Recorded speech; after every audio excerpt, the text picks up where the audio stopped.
சமயம் தமிழ் நேயர்களுக்கு வணக்கம். நான் உங்கள் ராஜலக்ஷ்மி. இன்றைக்கி நம்ம மேக்கப் போட்டதுக்கப்புறமா நம்மளோட ஸ்கின்னை எப்படி கேர் பண்ணிக்கிறதுன்னு பார்க்க போகிறோம்.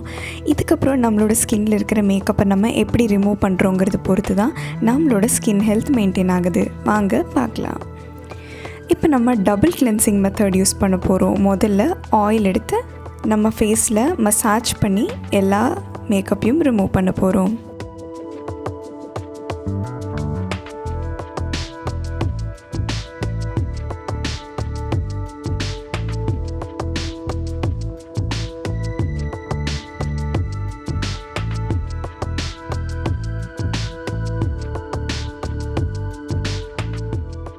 இப்போ நம்ம ஒரு காட்டன் பேட் வச்சு அந்த மேக்கப் எல்லாத்தையும் ரிமூவ் பண்ணி எடுக்கலாம்.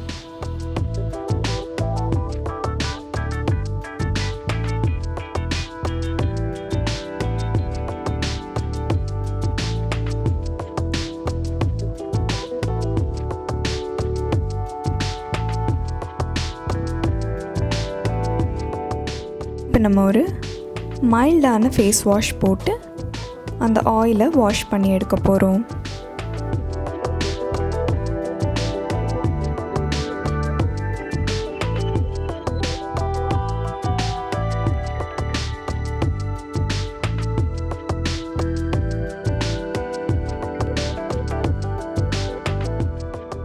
இப்போ நம்ம ஒரு கிளாத் வச்சு ஃபேஸை டேப் பண்ணிக்கலாம்.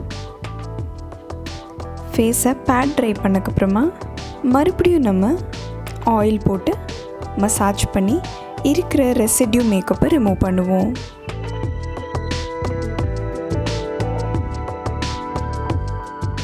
இதுக்கு நீங்கள் எந்த ஆயில் வேணும்னாலும் யூஸ் பண்ணலாம். கோகனட் ஆயில், ஆல்மண்ட் ஆயில் இல்லை ஆலிவ் ஆயில்.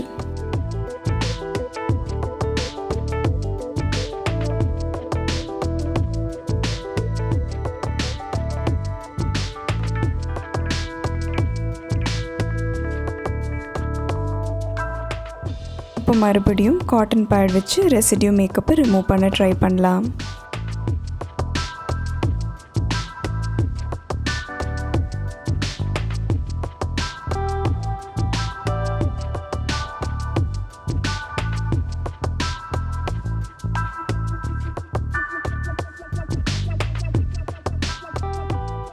இப்போ நம்ம செகண்ட் டைம் ஃபேஸ் வாஷ் உபயோகிக்கலாம்.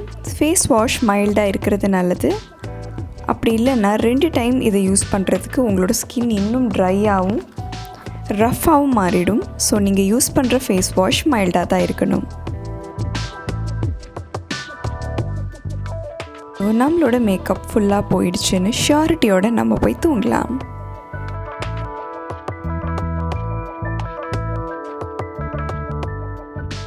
ஃபேஸை ஜென்ட்லாக பேட் ட்ரை பண்ணுங்கள். இந்த வீடியோவை கண்டிப்பாக லைக் பண்ணுங்கள், ஷேர் பண்ணுங்கள். சமயம் தமிழ் சப்ஸ்கிரைப் பண்ணாதவங்க மறக்காமல் சப்ஸ்கிரைப் பண்ணுங்கள்.